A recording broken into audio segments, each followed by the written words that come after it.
Hello friends, आपका स्वागत है इकोनॉमिक सर्वे 2017 समरी लेक्चर में। आज का हमारा टॉपिक है डिमोनेटाइजेशन। पहले हम देखते हैं प्रीलिम्स के लिए कुछ इंपॉर्टेंट टर्म्स। पहली टर्म है फियाट मनी। फियाट मनी क्या होता है कि ऐसा करेंसी, नोट्स और कॉइन्स जिससे इंट्रिंसिक वैल्यू नहीं है, जिससे खुद का कुछ वैल्यू नहीं है। मतलब अगर हम सोने का एक कॉइन ले जिसकी जिसकी कीमत 1,000 रुपये है और हम उसे 1,000 का कॉइन कह के यूज़ करें तो उसकी इंट्रिंसिक वैल्यू है, गोल्ड की वैल्यू है। मगर हम एक किसी नोट को 1,000 का नोट कह के यूज़ करते हैं तो उस कागज़ की कीमत कुछ 1-2 रुपये होगी। मतलब उस कागज़ की उतनी कीमत नहीं है, उसकी इंट्रिंसिक वैल्यू नहीं है, इसलिए उसे फियाट मनी कहते हैं। उसे वैल्यू कैसे मिलती है? क्योंकि गवर्नमेंट ने कहा है कि इसे 1,000 का नोट कह के हम यूज़ करेंगे। तो ये था फियाट मनी जिसकी कुछ इंट्रिंसिक वैल्यू नहीं होती। दूसरी हमारी टर्म है सॉइल रेट। सॉइल रेट क्या होता है? It is the rate at which notes are considered to be damage to use and are return to the central bank. कोई अगर नोट हम करेंसी में यूज़ करते हैं और कुछ देर बाद वो डैमेज हो जाती है तो वो सेंट्रल बैंक को रिटर्न होती है। अगर ज़्यादा यूज़ होगा तो वो बहुत जल्दी सेंट्रल बैंक में आ जाएगी। इससे हम कहेंगे कि उसका सॉइल रेट बहुत ज़्यादा है। Generally the higher denomination notes have a lower soil rate. क्यों? क्योंकि हायर डिनोमिनेशन नोट्स ज़्यादा हम मनी स्टोर करने के लिए यूज़ करते हैं, डेली ट्रांजैक्शन के लिए यूज़ नहीं करते। इसलिए हायर डिनोमिनेशन का लोअर सॉइल रेट होगा और लोअर डिनोमिनेशन जो ज़्यादा ट्रांजैक्शन में यूज़ होती है उसका सॉइल रेट ज़्यादा होगा। तीसरी टर्म है हेलीकॉप्टर ड्रॉप और helicopter money. It means giving everyone direct money transverse.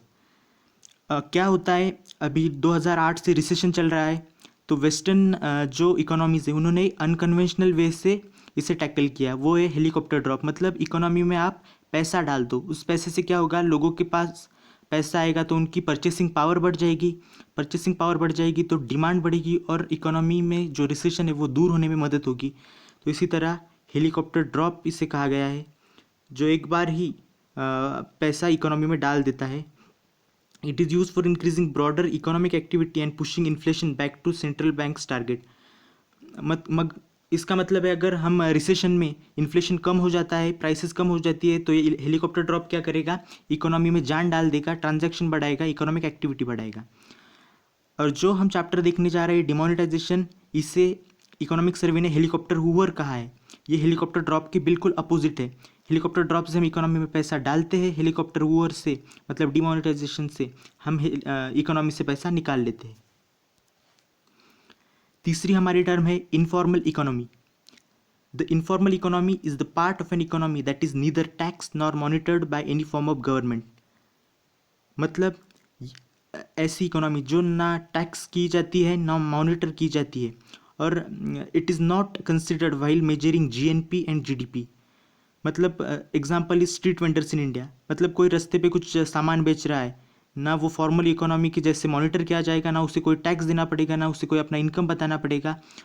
उससे कहते हैं इनफॉर्मल इकोनॉमी, और ये हमारे जीएनपी और जीडीपी कैलकुलेट करने में यूज़ नहीं होंगी।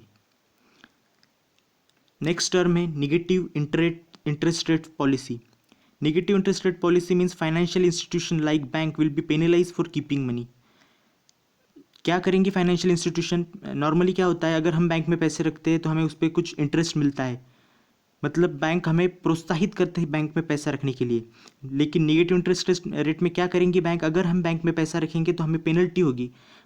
तो इससे बैंक का मैसेज ये है कि आप पैसा बैंक में मत रखो, वो इकोनॉमी में डालो, कुछ ट्रांजैक्शन करो, इकोनॉमिक एक्टिविटी करो। ये भी एक अनकन्वेंशनल पॉलिसी है रिसेशन या सुस्ती मंदी से लड़ने के लिए। अब प्रीलिम्स के लिए इंपॉर्टेंट टर्म्स तो हमने देख लिया, अब देखते हैं what is demonetization. In demonetization the central bank recall the status of currency note to be use as legal tender. हमने हाल ही में देखा कि 500 और 1000 की नोट हमने उसने गवर्नमेंट ने उसका जो लीगल टेंडर का जो दर्जा था वो निकाल लिया था। तो हमें क्या करना पड़ा, ये नोट्स बैंक में डिपॉजिट करनी पड़ी और उसके बदले में नए नोट्स लेने पड़े। तो डिमोनेटाइजेशन क्यों, वाई डिमोनेटाइजेशन? तो इसके लिए हम रीज़न देखेंगे। पहला रीज़न है कैश डिपेंडेंट इकोनॉमी। हमारी इकोनॉमी बहुत कैश डिपेंडेंट है, बहुत से ट्रांजैक्शन, ऑलमोस्ट 80% ट्रांजैक्शन कैश में होते हैं। तो इससे क्या होता है कि कैश ट्रांजैक्शन, डिजिटल ट्रांजैक्शन जैसे हम ट्रैक नहीं कर सकते तो उस पर टैक्स नहीं पड़ेगा, गवर्नमेंट का रेवेन्यू का रिसोर्स चला जाएगा और वो फॉर्मल इकोनॉमी के मॉनिटरिंग दायरे में भी नहीं आता। सेकंड रीज़न है higher the cash higher the corruption, और ये कहा है ट्रांसपेरेंसी इंटरनेशनल में।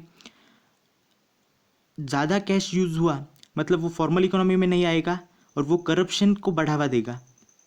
और तीसरा कारण है अनअकाउंटेड मनी, ब्लैक मनी। ये मनी मॉनिटर नहीं किया जाएगा, टैक्स नहीं किया जाएगा, तो इससे ब्लैक मनी बढ़ेगा। तो हमारे मन में सवाल आएगा कि why high proportion of cash usage, कि इतना ज़्यादा कैश डिपेंडेंट हमारा कंट्री क्यों है। तो पहला है it is convenient and is accepted everywhere. Note use करने को कन्वीनियंट है। इसके उल्टे हम अगर डिजिटल ट्रांजैक्शन करना चाहे तो हम डिजिटली लिटरेट होनी चाहिए। अब आप देख सकते हैं कि भारत की लिटरेसी ऑलमोस्ट 75% है, मतलब सब लोग अभी लिटरेट भी नहीं, डिजिटल लिटरेसी तो दूर की बात। It's use is costless for people. Digital transaction करते अगर बैंक 2% चार्ज लगाती है तो हमारा पैसा चला जाएगा। कैश यूसेज में ऐसा नहीं है, ये कॉस्टलेस है, इस पर कोई कॉस्ट हमें ज़्यादा की नहीं देनी पड़ती। थर्ड रीज़न है cash transaction are also anonymous helping to preserve privacy. ये एनोनिमस होता है। डिजिटल ट्रांजैक्शन में कैसे ट्रैक करते हैं कि किस अकाउंट से किस अकाउंट में पैसा गया। कैश ट्रांजैक्शन में हम बाय हैंड पैसा देते हैं तो किससे किसको गया ये कोई मॉनिटर नहीं करता। चौथा है lack of infrastructure for carrying out digital transaction. अगर हमें डिजिटल ट्रांजैक्शन करना है तो हमें पीओएस मशीन चाहिए जो दुकानों में रहती है, स्मार्टफोन चाहिए, इंटरनेट कनेक्टिविटी चाहिए। अभी हमारे पास इंटरनेट का मोबाइल का पेनिट्रेशन बढ़ रहा है, सभी के पास अभी स्मार्टफोन और इंटरनेट कनेक्टिविटी नहीं है, इसलिए हम डिजिटल ट्रांजैक्शन पे को मूव नहीं कर सकते, तो इसीलिए हम कैश यूज़ करते हैं। और पांचवा कारण है highly informal nature of our economy. हमारी इकोनॉमी का नेचर इनफॉर्मल है। लोग फॉर्मल इकोनॉमी वो में अपने ट्रांजैक्शन दिखाने नहीं चाहते अभी। इट लीड्स टू इट्स इससे क्या होता है, पहला होता है a cash to GDP ratio higher than other comparable economies gives an impression that some of the cash holdings are not being used for legitimate transaction but perhaps for other activities। हमारा GDP cash to GDP ratio high, मतलब GDP में cash का जो percentage है वो बहुत ज़्यादा है। इससे क्या पता चलेगा कि ये लेजिटिमेट ट्रांजैक्शन के लिए यूज़ नहीं हो रहा है, ये करप्शन जैसे एक्टिविटीज़ के लिए यूज़ हो रहा है। दूसरी चीज़ है a lower per capita income should correspond to a lower percentage of higher denomination in notes. Example a person with monthly income of ₹5,000 would tend to have a limited usage of 1000 notes. क्या कहता है, अगर lower per capita income हो, अगर कोई आदमी बहुत कम income कमाता हो तो इससे क्या होना चाहिए कि lower percentage of higher denomination notes in circle. मतलब अगर कोई आदमी कमाता ही 5,000 रुपये महीना है और तो वो 1,000 रुपये का नोट लिमिटेड यूज़ करेगा, उसके पास लोअर डिनोमिनेशन के नोट ज़्यादा होंगे। तो डिमोनेटाइजेशन एम्स, डिमोनेटाइजेशन का आखिर में एम क्या है। पहला एम है to curb rampant corruption. Transparent international ने कहा है कि ज़्यादा अगर कैश होगा इकोनॉमी में तो ज़्यादा करप्शन होगा, तो ये करप्शन रोकना पहला एम है डिमोनेटाइजेशन का। दूसरा है टू अनअर्थ ब्लैक मनी। ज़्यादा से ज़्यादा ट्रांजैक्शन फॉर्मल इकोनॉमी में अगर लाए गए तो ब्लैक मनी कम होगा। तीसरा है to tackle counterfeit currency problem. सीमा पार से क्या होता है, पाकिस्तान से बांग्लादेश के रूट से हमारे यहाँ पे नकली करेंसी आती है। ये नकली करेंसी अगर हमने डिमोनेटाइजेशन किया तो सारी जो करेंसी है वो बैंक अकाउंट में डिपॉजिट करनी पड़ेगी। इससे काउंटरफिट करेंसी का प्रॉब्लम सॉल्व किया जा सकता है। और आखिरी जो कारण है वो है to attack illicit trade and terrorist activities. Terrorist क्या करते हैं, ये काउंटरफिट करेंसी यूज़ करते हैं। हमने देखा कश्मीर में जो अनरेस्ट चल रहा था उसको जो मनी प्रोवाइड किया जा रहा था उसमें से बहुत ज़्यादा पैसा काउंटरफिट करेंसी का था। तो अगर डिमोनेटाइजेशन किया जाए तो उससे क्या होगा कि टेररिस्ट के पास पैसा कम रहेगा, उनके पास जो पैसा है उसका कुछ मतलब नहीं रहेगा, और इससे हम टेररिस्ट एक्टिविटीज़ को टैकल कर सकते हैं। अब हम देखेंगे long term benefits of demonetisation. पहला हमारा लॉन्ग टर्म बेनिफिट है टैक्स ऑन ब्लैक मनी। क्या होगा, जिन लोगों ने अपना जो वेल्थ है अनअकाउंटेड वेल्थ, मतलब जो वेल्थ फॉर्मल इकोनॉमी में दिखाया नहीं था, जिस पर टैक्स नहीं भरा था, उनको क्या करना पड़ेगा, अब उस पर टैक्स भरना पड़ेगा। जो पैसा उन्होंने ब्लैक मनी करके सेव किया था वो उन्हें बैंक अकाउंट में डालना पड़ा और उस पर कुछ टैक्स लगेगा। ये पहला ऑप्शन था। दूसरा ऑप्शन है कि वो मनी छुपाए, hide the money and lose it all. अगर उन्होंने छुपाया, अगर वो दिखाना नहीं चाहते तो उनका पूरा पैसा चला जाएगा। और तीसरा ऑप्शन होगा, अगर किसी के पास ब्लैक मनी होगा तो उस पर pay some fees for laundering and make it fight and pay taxes on it.